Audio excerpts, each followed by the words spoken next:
Activity होती हैं।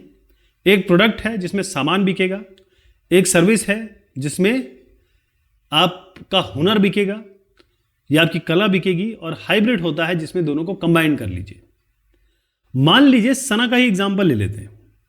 अब सना जो है वो बाहर से ना खरीद, या फिर जो बाहर से लेके आती हैं वो फिर बनाती हैं होलसेल मार्केट से। ये खुद बनाएंगी नहीं, ये होलसेल मार्केट से ईयरिंग लेके आती हैं और आके इसको आगे सीधा बेच देती है, सेल कर देती है। इसका मतलब ये है कि ये कुछ बीच में ना ऑनलाइन कुछ देख रही है ना बना रही है, बस लाती हैं और बेच देती है।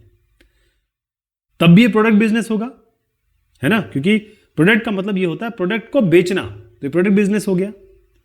अगर आप प्रोडक्ट बिजनेस को देखें तो दो तरीके के प्रोडक्ट बिजनेस होते हैं। कौन कौन से होते हैं? यहां पर आप देखिए, ये सामान बन रहा है ना, और सामान बन के फिर इसको बेचा भी जा रहा है। तो मैन्युफैक्चरिंग बिजनेस एक होता है, एक होता है ट्रेड बिजनेस। मैन्युफैक्चरिंग बिजनेस में यह होता है कि प्रोडक्ट बनाया जाता है, सामान बनाया जाता है और इसको सेल भी किया जाता है, बेचा भी जाता है। तो सामान कहां बनता है? ये देखिए, बड़े बड़े आपके फैक्ट्रीज होती हैं इस तरीके से। ये जो आप मैंने चित्रण दिखाया है वो फैक्ट्रीज का है, यहां सामान बनता है। अब एक बात सुनिए कि अगर ये सना अपना खुद काम करना शुरू करना चाहती है तो ये क्या करेंगे? एक स्मॉल बजट में, थोड़े से पैसे में एक छोटी सी फैक्ट्री खोल लेंगी और उसके बाद ये अपना खुद का ईयरिंग बनाना शुरू करेंगी और बेचना शुरू करेंगी। इनकी सिस्टर तो मदद कर ही रही है ना। और ट्रेड बिजनेस में आ जाए तो ट्रेड बिजनेस में क्या होता है?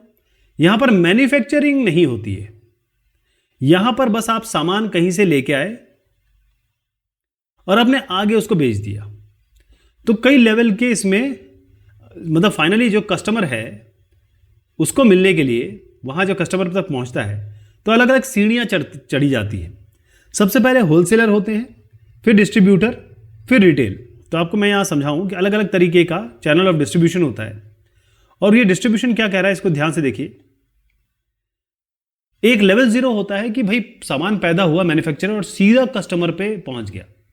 यानी जैसे मान लीजिए कोई रिलायंस ट्रेंड हो गए, उसकी दुकान हो गई, तो वो वहां सामान वो खुद ही बनाते हैं और अपने ही दुकान पे खुद बेच देते हैं। लेवल 1 होता है कि मैन्युफैक्चरर से डिस्ट्रीब्यूटर पे जाएगा। ये डिस्ट्रीब्यूटर जो होगा हर एक सिटी में या हर एक स्टेट में होगा और वो डायरेक्ट कस्टमर को बेचेगा। लेवल 2 में क्या होता है कि जो मैन्युफैक्चरर है या जो मैन्युफैक्चरिंग हो रही है फैक्ट्री में वो या मिलों में, ये डिस्ट्रीब्यूटर के पास जाएगा। डिस्ट्रीब्यूटर इसको कस्टमर को ना देके रिटेलर को देगा। अब ये जो आपके गली की दुकान है वो रिटेलर है और वो इसे खरीद लेगा, अब कस्टमर रिटेल के पास जाके खरीद लेगा। लेवल 3 है कि मैन्युफैक्चरर क्या है, डिस्ट्रीब्यूटर को भी देगा, डिस्ट्रीब्यूटर रिटेलर को देगा, रिटेलर किसी एजेंट को देगा, दलाल को, और एजेंट जा जाके फिर कस्टमर को बेचेगा। तो इस तरीके से अलग अलग चैनल ऑफ डिस्ट्रीब्यूशन होते हैं ट्रेड बिजनेसेस में।